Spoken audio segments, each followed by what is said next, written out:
February 10, 1258. A man is being rolled into a carpet. He is not a soldier. He is not a criminal. He is the Caliph of Islam, the commander of the faithful, the spiritual and political heir to a dynasty that had ruled for 500 years. His name is Al-Musta'sim Billah. And the men rolling him into that carpet are not doing it out of hatred. They are doing it out of respect.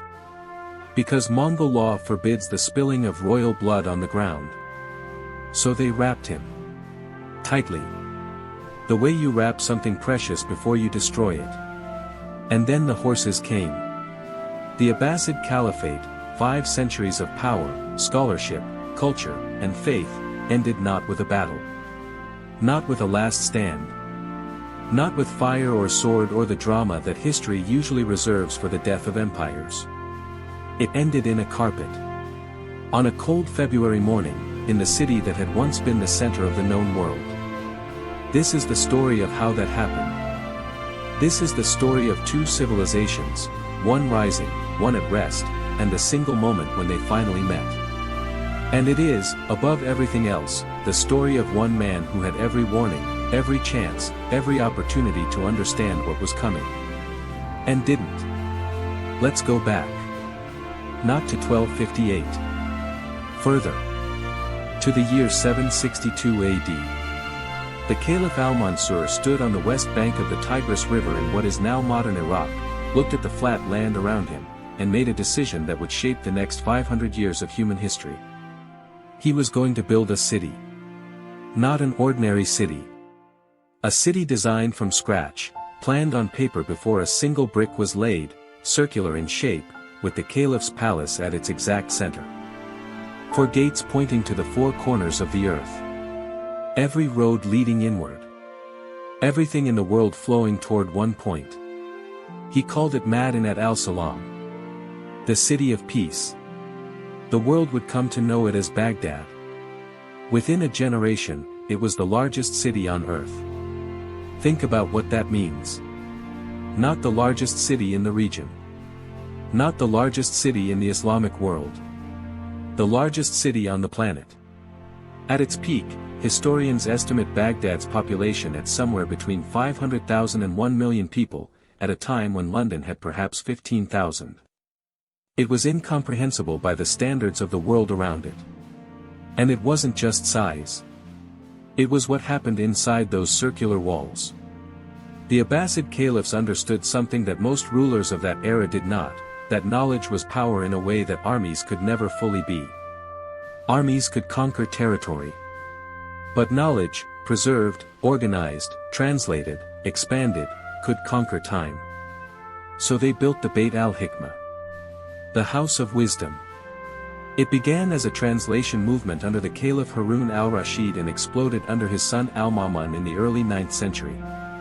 Scholars were brought to Baghdad from every corner of the known world, from Greece, from Persia, from India, from the remnants of Alexandria. They brought texts.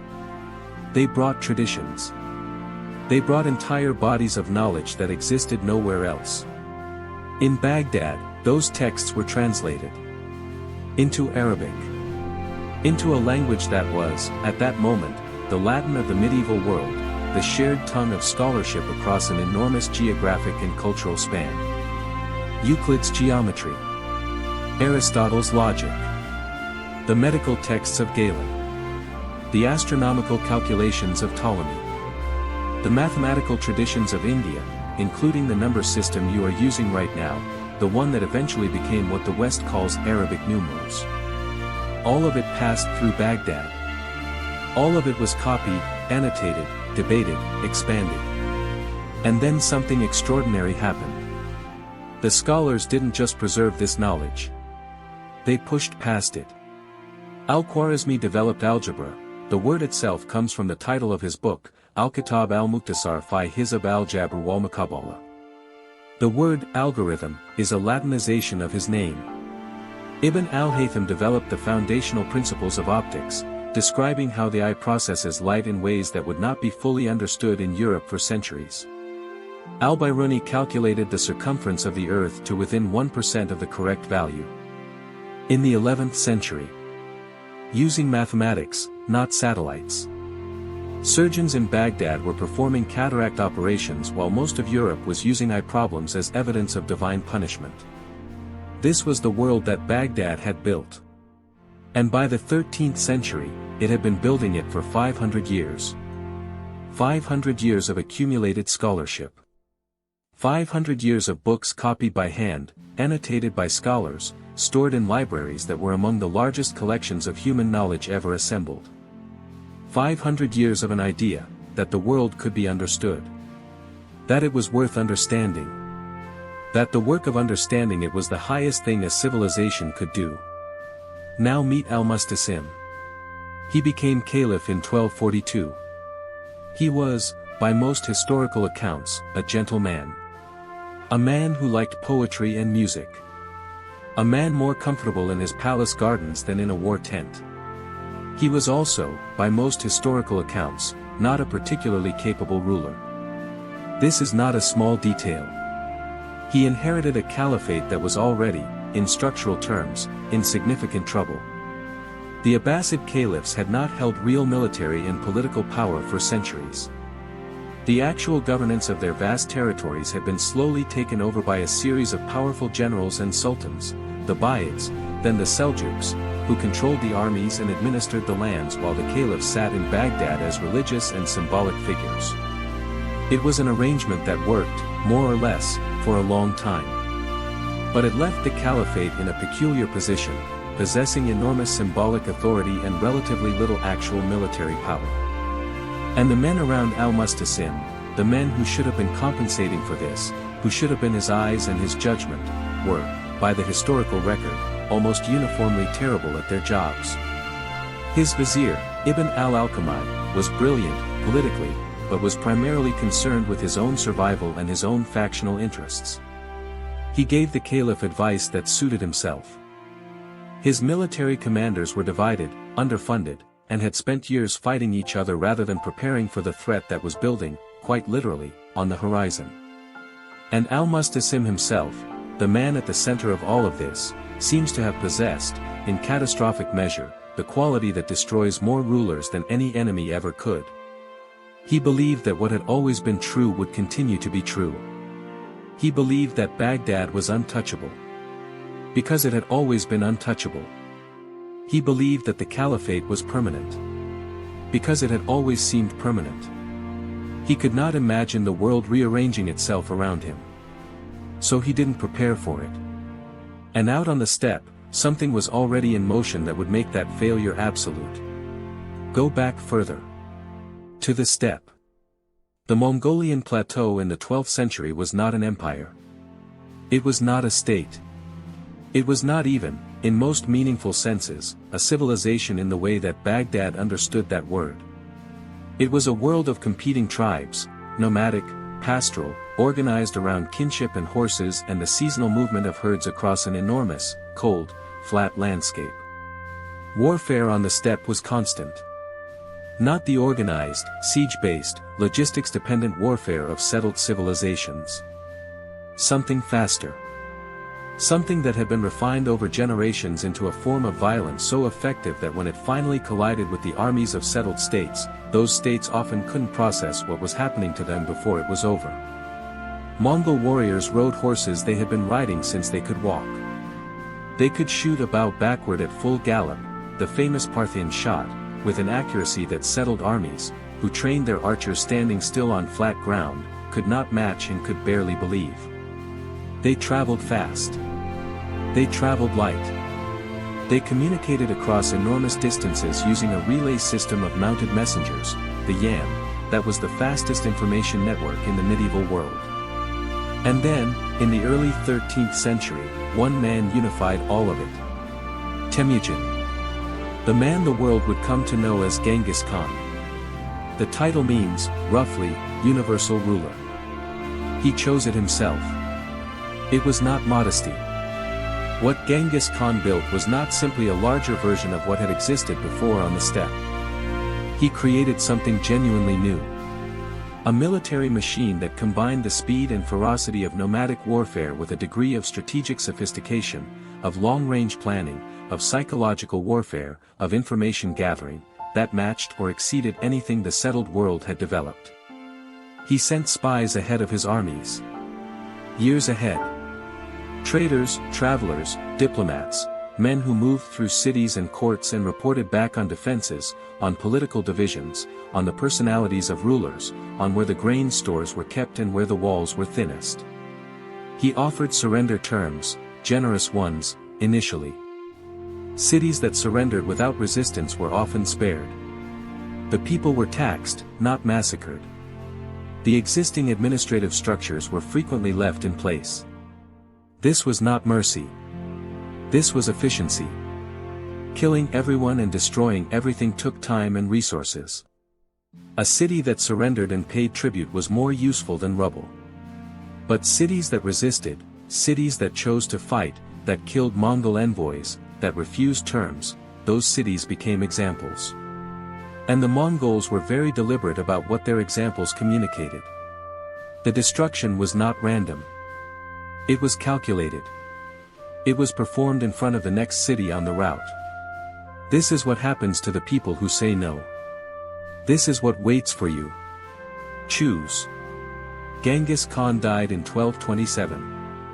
But what he had built did not die with him. His empire, already the largest contiguous land empire in history, kept expanding. His sons took it east and west. His grandsons pushed further still. And one of those grandsons, a man named Hulagu Khan, was given a specific assignment. Go southwest. Take Persia. Take the remaining Islamic powers. Take Baghdad. Bring the Caliphate to an end. Back to Baghdad. Back to Al-Musta'sim. The year is now 1250. 8 years before the end. The Mongols are not a secret. Al-Musta'sim knows they exist. Every ruler in the Islamic world knows they exist. The Mongols have already destroyed cities in Central Asia, Merv, Nishapur, Samarkand, on a scale that sent shockwaves through the region.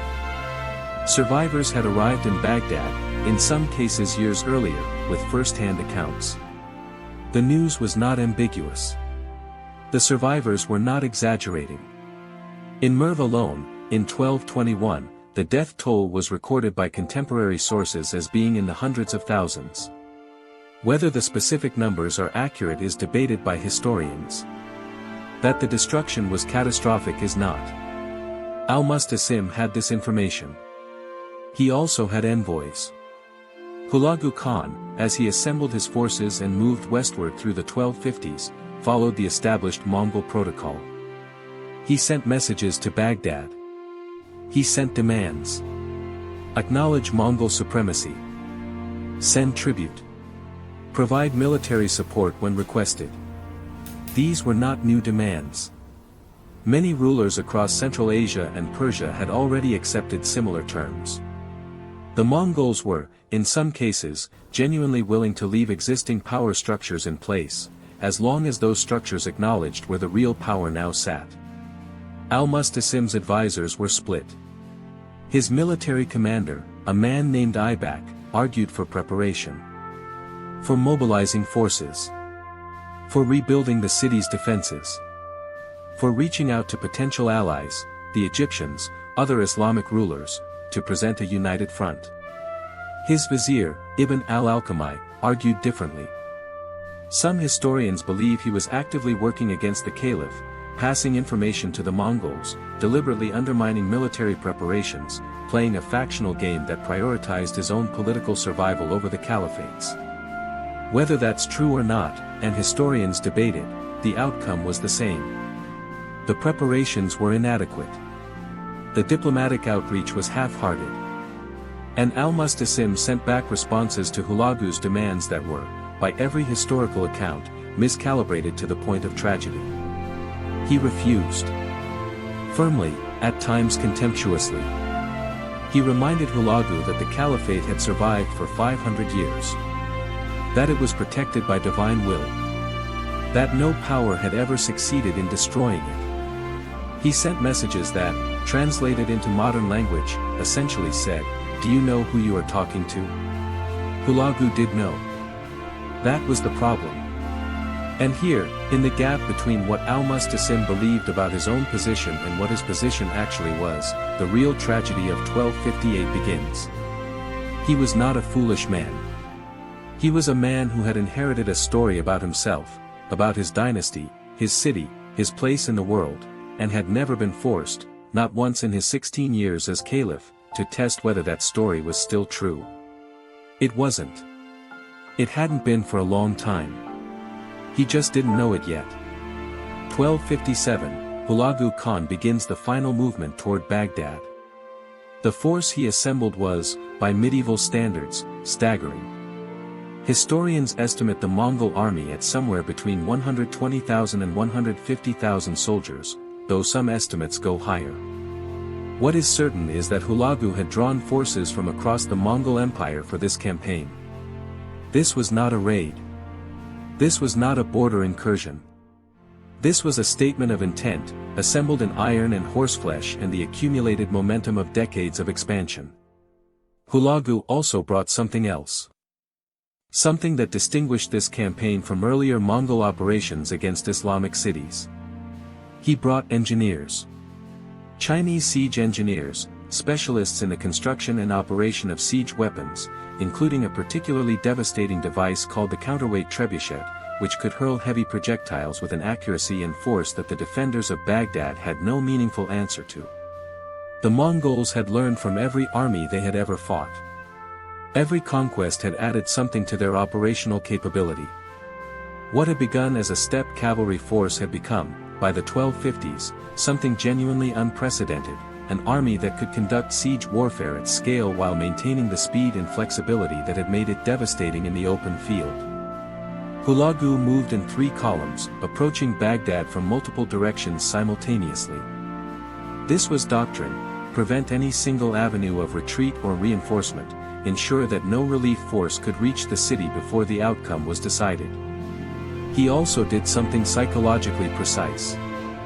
He sent one final ultimatum to Al-Musta'sim. Surrender now. Come out of the city. Submit personally. If you do this, Baghdad will be spared. Al-Musta'sim did not come out. He sent a response that was, once again, somewhere between defiance and incomprehension. He had decided, apparently, that the threat was being overstated. That the Mongols would not truly attack a city of such religious significance. That divine protection was real and proximate and would manifest before things got too far. Some historians believe his vizier Ibn al-Alqami had been feeding him falsely optimistic assessments. That the information Al-Musta'sim was receiving had been filtered and distorted by men with their own agendas. That may be true. But Al-Musta'sim was also, by this point, 16 years into a reign in which nothing truly catastrophic had happened to him. 16 years of being the Caliph, of being the commander of the faithful, of being the man at the center of the world's greatest city. 16 years of the story being true. He could not imagine the chapter ending. Hulagu had the city surrounded before Al-Musta'sim fully understood that the siege had begun. The siege of Baghdad began in earnest in late January 1258. It lasted 13 days. This is, historically, a remarkably short time for a city of Baghdad's size and significance. Sieges of comparable cities routinely lasted months. Years. Some famous sieges ran for decades. Baghdad fell in 13 days. Part of this was the Mongol engineering advantage. The trebuchets were deployed immediately and methodically. The walls of Baghdad, which had not been significantly reinforced in many years, partly because Al-Musta'sim's military preparations had been so inadequate, began to come apart under sustained bombardment. Part of this was the scale of the surrounding force. There was no relief coming. No Allied army was marching to Baghdad's rescue. The outreach to other Islamic powers had been too little, too late, or simply refused. Egypt, under the Mamluks, had its own reasons to stay out. Other regional powers were dealing with their own Mongol pressures. Baghdad was alone. But part of it, a significant part, was what happened inside the walls. Al-Musta'sim had mobilized an army. Some historians estimated at 20,000 men, others lower. Against the force surrounding the city, it was insufficient. But it was not nothing. He sent a force out to engage the Mongols in the open field. It was a decision that, to the Mongol commanders, was almost a gift. The Mongol cavalry devastated the sortie. Many of the defenders were driven back toward the river. Some accounts describe Mongol engineers opening irrigation channels, flooding the ground behind the retreating army, cutting off their return. A significant portion of Baghdad's military force was destroyed in a single engagement, outside the walls, in the open, exactly where the Mongols wanted to fight. After that, the outcome was a matter of arithmetic. The walls continued to fall. And on February 10, 1258, the Mongols entered Baghdad. This is the part that contemporary sources, both Islamic chroniclers and Mongol court historians, struggled to describe in terms that communicated the scale of it. The destruction of Baghdad in February 1258 was not a battle. It was not a sack in the conventional medieval sense, the kind of violent but ultimately bounded looting that armies routinely inflicted on captured cities. It was something closer to systematic erasure. The killing lasted for days. Contemporary accounts speak of bodies filling the streets, of the dead so numerous that movement through the city became difficult, of fires spreading from district to district. Persian historian Adam al-Javani, who was actually part of the Mongol administration and wrote his account within years of the event, described the scene in language that even he, a man who had spent his career in Mongol service, found difficult to render. The numbers recorded in various sources range enormously, from 200,000 dead to 800,000, with some sources claiming higher. Modern historians approach these figures with appropriate skepticism. Medieval chroniclers often inflated casualty numbers for rhetorical effect. But even if the actual death toll was a fraction of the highest estimates, the scale of loss was civilization ally significant. What is not in doubt is what happened to the House of Wisdom. The great library of Baghdad, the Beit al-Hikmah, the institution that had accumulated and generated so much of the medieval world's scholarship, was destroyed. The books were thrown into the Tigris. The historian Ibn al-Athir, writing shortly after the event, described the river running black with ink from the destroyed manuscripts. This image, specific, visual, almost impossible to fully absorb, became one of the defining descriptions of what was lost. Imagine centuries of scholarship. Texts that existed in Baghdad and nowhere else. Mathematical proofs, astronomical observations, medical knowledge, philosophical commentary, accumulated, copied, annotated, expanded over 5 centuries. Gone in days. Some scholars managed to flee with texts. Some collections were hidden. Some survived in copies that had already been sent to other cities. Historians continue to debate exactly how much was irretrievably lost and how much survived in fragments and copies elsewhere. But the institution was destroyed. The concentration of knowledge that Baghdad had represented, that specific accumulation in that specific place, was gone. And it did not come back. The Islamic Golden Age, that extraordinary flowering of scholarship and scientific inquiry that had made Baghdad the intellectual center of the medieval world, did not simply pause during the Mongol destruction and resume afterward. It ended. Not everywhere. Not immediately. Not completely. But the center had been destroyed. The institutional infrastructure that had made it possible, the libraries, the translation networks, the patronage systems, the concentration of scholars in one place, was gone. The world, after 1258, would continue to produce great thinkers in the Islamic tradition. But what had been built in Baghdad over 500 years was not rebuilt. The momentum was broken. The center of gravity shifted. Some historians argue that this single event, the destruction of Baghdad and the House of Wisdom, altered the trajectory of human intellectual development.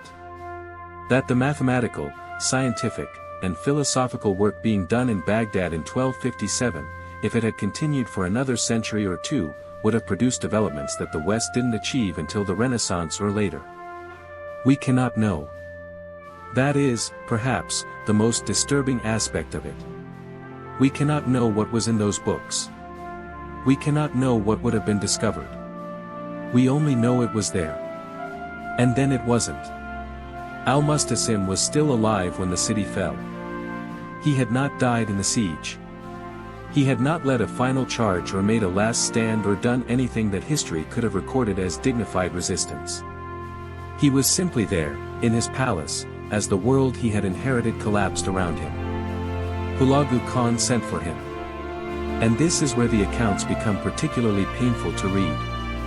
Al-Musta'sim came out of his palace. He came to Hulagu's camp. He presented himself, the Caliph of Islam, the commander of the faithful, to the man who had just destroyed his city. What followed was a conversation that multiple sources recorded, though the exact words vary between accounts.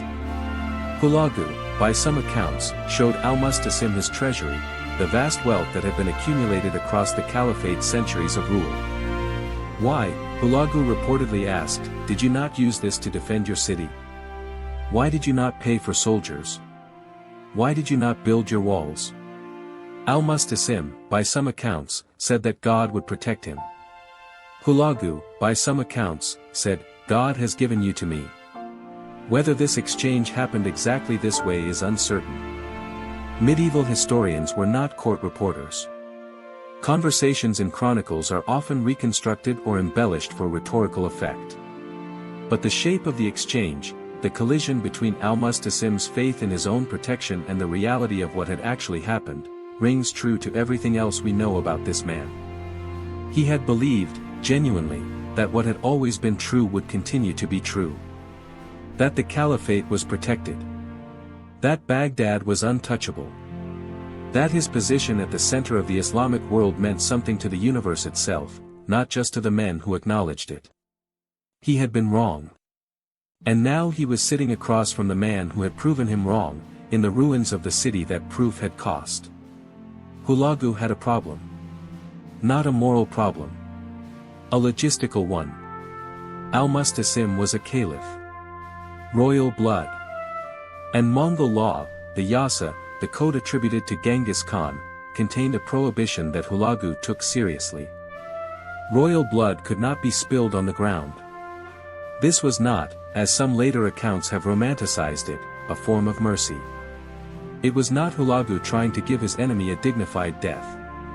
The prohibition existed for reasons rooted in Mongol metaphysics, the belief that the blood of sovereigns carried something sacred or dangerous, that allowing it to touch the earth would be spiritually contaminating, or that it would release something that shouldn't be released.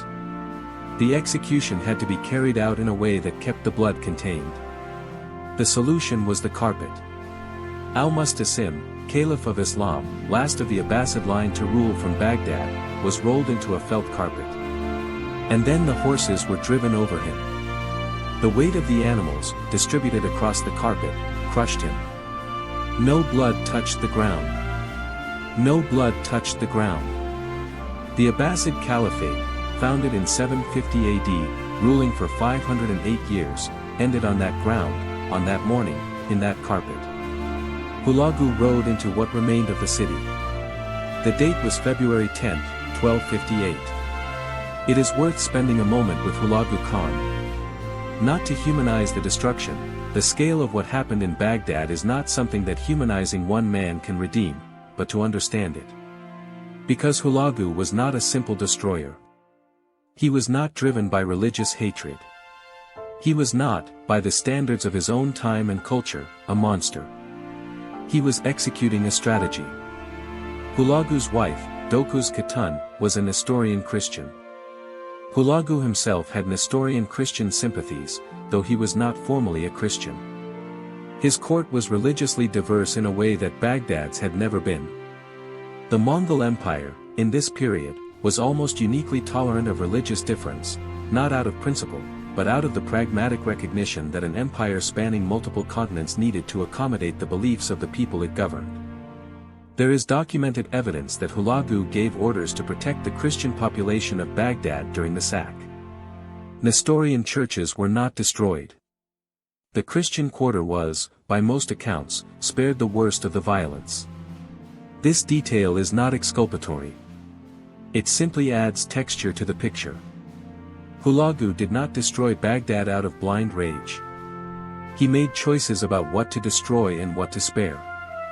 The House of Wisdom was not spared. The Caliph was not spared. The city's Muslim majority was not spared. These were decisions.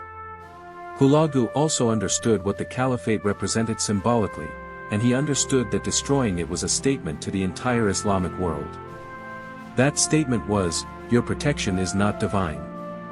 Your protection was always political, and political power belongs to whoever actually holds the armies.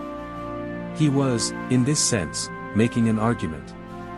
The argument was overwhelming and irrefutable and written in the wreckage of the greatest city in the medieval Islamic world. After Baghdad, Hulagu continued west. He took other cities. His forces were eventually halted, significantly, by the Mamluks of Egypt at the Battle of Ain Jalut in 1260.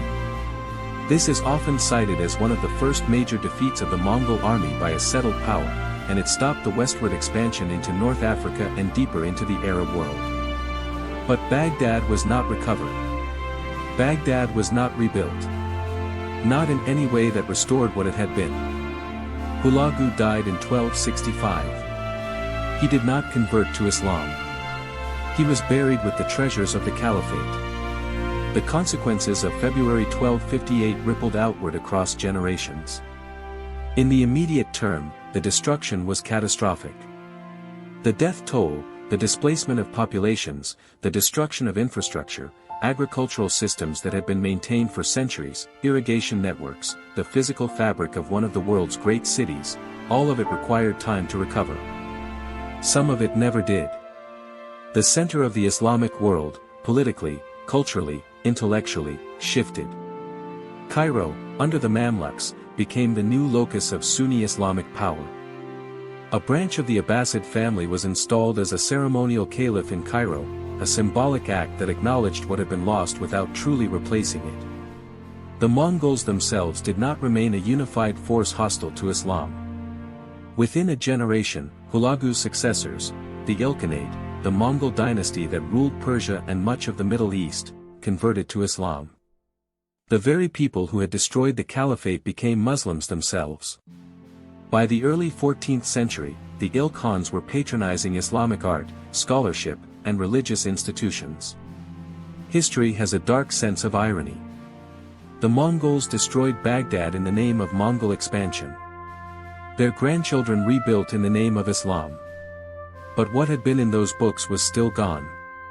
What had been accumulating in the House of Wisdom for 5 centuries, the texts, the annotations, the connections between ideas, the specific intellectual ecosystem that Baghdad had been, was not rebuilt in Cairo or Tabriz or anywhere else. Something was lost in February 1258 that has never been fully recovered or even fully inventoried. We know some of what was in the House of Wisdom because texts survived in copies elsewhere. We know some from references, scholars citing works that we no longer have, quoting passages from books that are gone. What we don't know is what we don't know. What discoveries were in those books? What problems had been solved? What the next generation of Baghdad scholars would have built on those solutions? We lost the map before we could follow where it led. History tends to judge Al-Musta'sim harshly. The historians who came after him, Islamic scholars trying to explain the disaster of 1258, needed someone to blame. Al-Musta'sim, with his inadequate preparations, his refusal to negotiate, his apparent inability to grasp the scale of what was approaching, was the obvious candidate. He was weak. He was naive. He was a man of pleasure and poetry in a moment that required a man of iron. These criticisms are not entirely wrong. But they miss something. Al-Musta'sim was not the first ruler, and he would not be the last, to be destroyed by his own certainty. By the weight of a history that told him what was true about the world, even as the world was quietly becoming something else. The Abbasid Caliphate had survived for 500 years. It had survived wars, famines, plagues, internal revolts, and external pressure from every direction. It had survived because it was, structurally, a genuinely durable institution, rooted in religious authority, in urban economic power, in the symbolic weight of a civilization that the whole Islamic world recognized as legitimate. Al-Musta'sim had inherited all of that. He had grown up inside all of that. The walls of Baghdad were not just physical walls, they were the walls of a story about what the caliphate was and what it meant and what it could survive. He believed the story. He believed it until February 10, 1258. And by then, the believing was the problem. This is not an unusual story. It is, in a way, one of the most common stories in history. The most dangerous thing any ruler can possess is an unexamined belief that the past predicts the future. That what has always been will continue to be. That the walls that have held before will hold again. They held. Until they didn't. The carpet was not the end of Al-Musta'sim's story. It was the conclusion of it, the final line of a story that had been going wrong for years, perhaps decades, before the horses arrived. The tragedy is not what the Mongols did. The tragedy is all the mornings Al-Musta'sim woke up in his palace, in the greatest city in the world, and did not see it coming. Baghdad still exists. You can go there. It is the capital of modern Iraq, a city of 7 million people, one of the largest in the Middle East. But the circular city that Al-Mansur built in 762 AD is gone. Not damaged. Not partially preserved. Gone.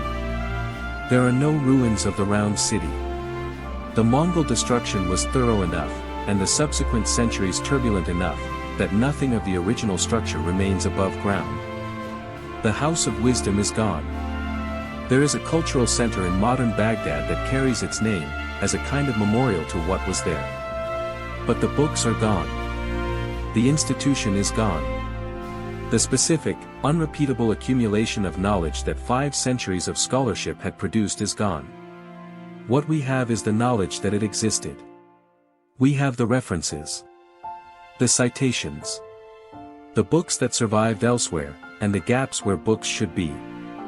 The mathematical and scientific traditions that flowed out of Baghdad before 1258 and survived in copies distributed across the Islamic and eventually the European world, those still exist. Algebra still exists. The number system still exists. But the source, the place where it was happening, the institution that was pushing it forward, that is gone. There is a line from the Persian poet Rumi, who was alive in 1258 and whose family had fled the Mongols years earlier from Central Asia. He wrote about loss in terms of longing, about the distance between where you are and where you belong, between what exists and what has been taken from the world. He did not write specifically about Baghdad. But he understood the shape of that kind of grief. The shape of a door that has closed. The shape of a light that has gone out. The shape of a library that was once the center of the world, and the river that ran black with its books, and the morning after, when the ink had dissolved and the water ran clear again, and there was nothing left to show what had been lost. Al-Musta'sim is buried somewhere in the ruins. No one knows exactly where. The man who would not believe the world was ending was buried by the world that ended. And the city kept going. Different. Diminished. Changed in ways that rippled forward through centuries, through the history of science and religion and politics that flowed from what happened on that cold February morning. They could not let his blood touch the ground. So they wrapped him in felt, and they drove the horses over him, and it was done carefully, and the ground was clean. And the library burned. And the river ran black. And then clear. And the world moved on, as worlds do, without looking back at what it had left behind.